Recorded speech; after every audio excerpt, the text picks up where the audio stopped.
जय श्री कृष्णा। राधे राधे। वैसे तो हम सभी जानते हैं कि हमारी राधा रानी कितनी करुणामयी है। तो चलिए उन्हीं करुणा भरी कहानियों में से आज एक और कहानी सुनते हैं। एक बार बरसाना और उसके आसपास के इलाकों में भीषण अकाल पड़ा। वहां रहने वाले लोगों और साधु संतों को भोजन की बहुत दिक्कत आने लगी। अकाल के कारण चारों ओर हाहाकार मच गया। अकाल के कारण लोगों को उन गांवों से पलायन करना पड़ा। बरसाना में एक संत जी रहते थे। उन्हें भिक्षा में जो मिलता उसे पहले राधा रानी को भोग लगा करके फिर वो स्वयं ग्रहण करते थे। अकाल के कारण भिक्षा मिलना भी बंद हो गई और उनकी कोठरी में पड़ा सामान भी समाप्त हो गया। स्थितियों से विवश होकर उन्होंने बरसाना गांव छोड़ने का मन बना लिया।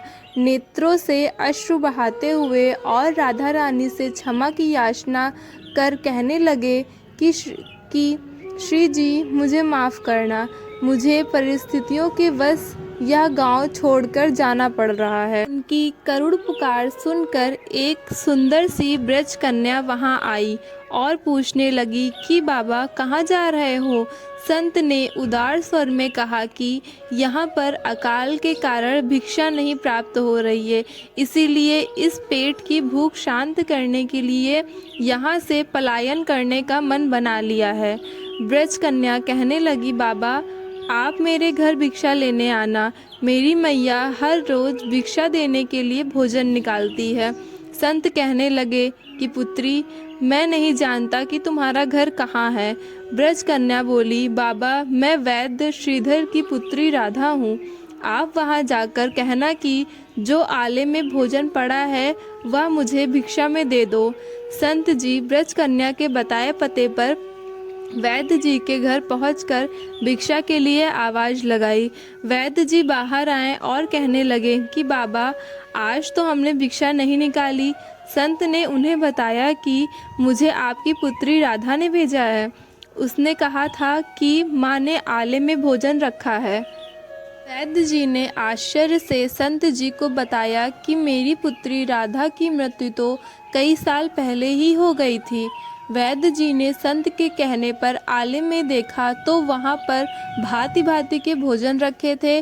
वैद्य जी की पत्नी कहने लगी कि मैंने तो कभी भी यहाँ पर भोजन नहीं रखा। वैद्य जी जान गए कि यह श्री राधा रानी की कृपा है। वैद्य जी ने बड़े चाव और प्रेम से संत जी को भोजन करवाया। वैद्य जी कहने लगे कि बाबा आप प्रतिदिन यहाँ से भोजन ले जाना। राधा रानी की कृपा से संत जी के प्रतिदिन के खाने का इंतज़ाम हो गया। तभी तो कहते हैं कि हमारी प्रियाजू बहुत करुणामयी है। राधा रानी वह अपने भक्तों संतों का सदैव ख्याल रखती हैं। बोलो राधे राधे।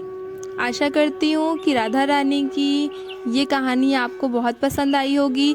अगर आपको ये कहानी पसंद आई तो please like share and subscribe करें। जय श्री कृष्णा। राधे राधे। सभी लोग हमेशा खुश रहें, प्रसन्न रहें और अच्छा खाएं, अच्छा पहने, अच्छा बोलें।